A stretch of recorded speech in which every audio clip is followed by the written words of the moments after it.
The morning sun crept through the windows of the small-town diner, glinting off the chrome napkin holders and half-empty coffee cups. Maria wiped the counter for the 5th time, her hands trembling slightly. She had been on her feet since dawn, working the breakfast rush with a forced smile. Her apron was worn and her shoes squeaked with every step. Her 6-year-old daughter Lily sat in the corner booth, coloring quietly on a scrap of paper, waiting for her mama to finish her shift. The diner door swung open with a loud clang, and a group of 4 local men swaggered in. They were regulars, loud, entitled, and always looking for someone to mock. The leader, a broad man named Rick, smirked as his boots thudded against the floor. "Morning, sweetheart," he called out to Maria, his tone dripping with sarcasm. "Still here, huh? Guess you didn't get that big promotion yet." His buddies snickered. Maria tried to ignore him, forcing a polite smile. "What can I get you today, Rick?" she asked softly, gripping her notepad.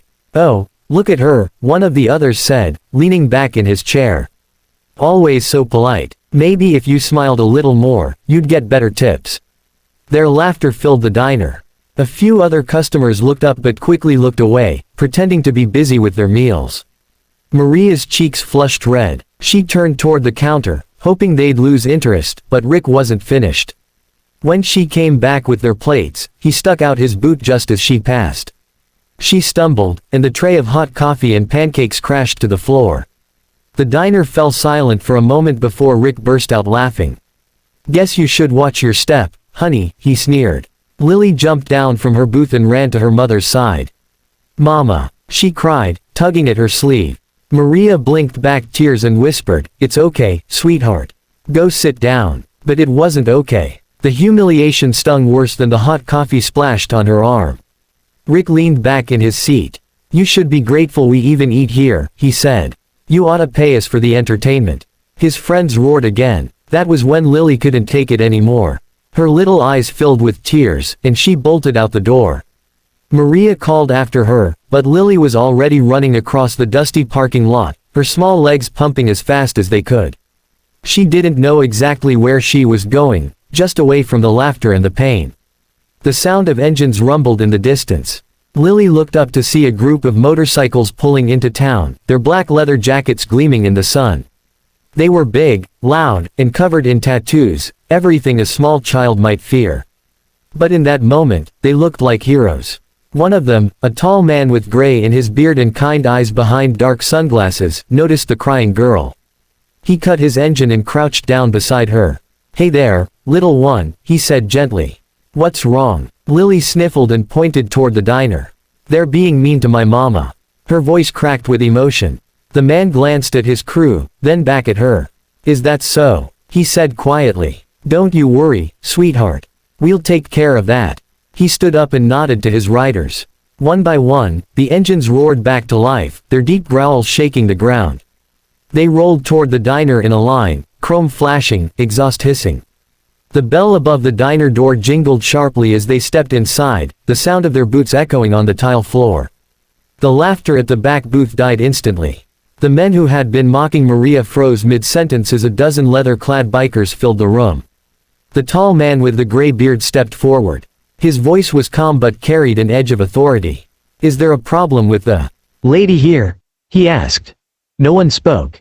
Even the coffee pot seemed to stop percolating. Rick's smirk vanished, and he swallowed hard, glancing at his buddies for backup. None of them met his eyes. Maria stood motionless behind the counter, confusion and disbelief flickering across her face. Lily peeked in through the window, clutching her teddy bear. For the first time that day, she wasn't afraid. The diner was so silent that even the ticking wall clock seemed too loud. The bikers stood like statues, their heavy boots rooted to the floor, their leather jackets bearing the emblem of the Iron Hawks. Jack Malone, their leader, kept his calm stare fixed on Rick. "I asked," he repeated slowly, "is there a problem with the lady here?"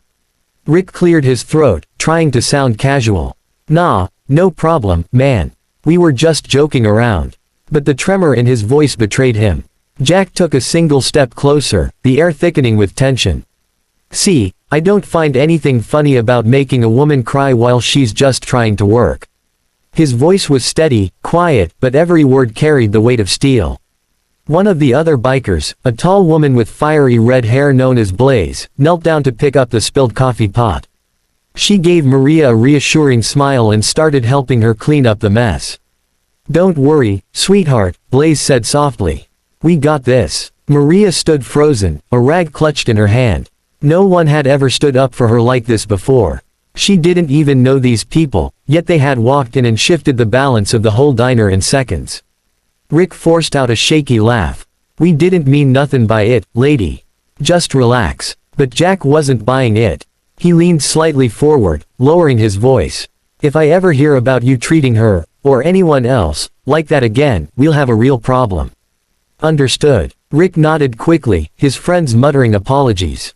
Jack gave a small nod to his crew. Two of the bikers quietly guided the men outside.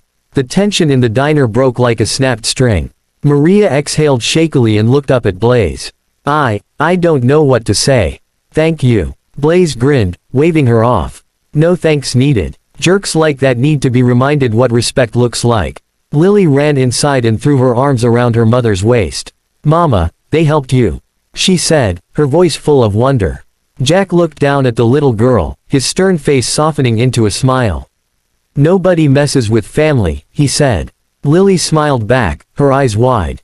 The bikers stayed, sitting down at the counter and ordering food as if nothing unusual had happened. They chatted and laughed, their deep voices filling the space that had been empty just minutes ago. Maria refilled their coffee cups with shaking hands, still overwhelmed. Jack noticed and said kindly, "Take a breath, ma'am.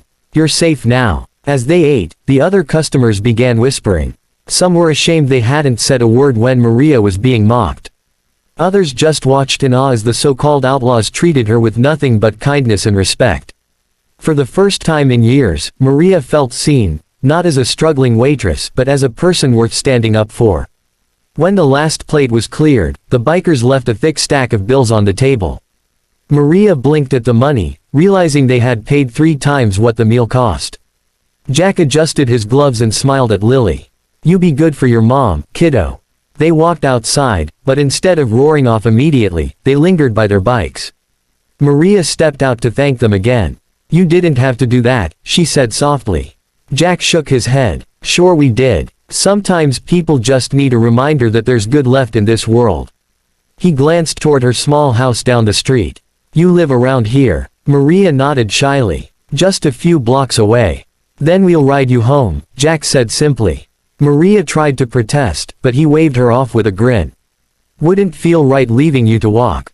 A few minutes later, the small convoy rolled through the quiet streets, Maria's car trailing behind as Lily waved from the back seat. Neighbors peeked through curtains, their eyes wide as the Iron Hawks escorted the waitress home like royalty. When they reached the house, Jack parked his bike and looked around. The porch sagged, the fence leaned sideways, and the paint had long since peeled away. He frowned slightly but said nothing. "You two take care," he said as he started his bike again.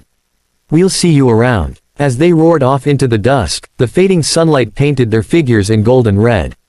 Lily stood at the gate, still waving, her little leather-jacketed heroes disappearing down the road.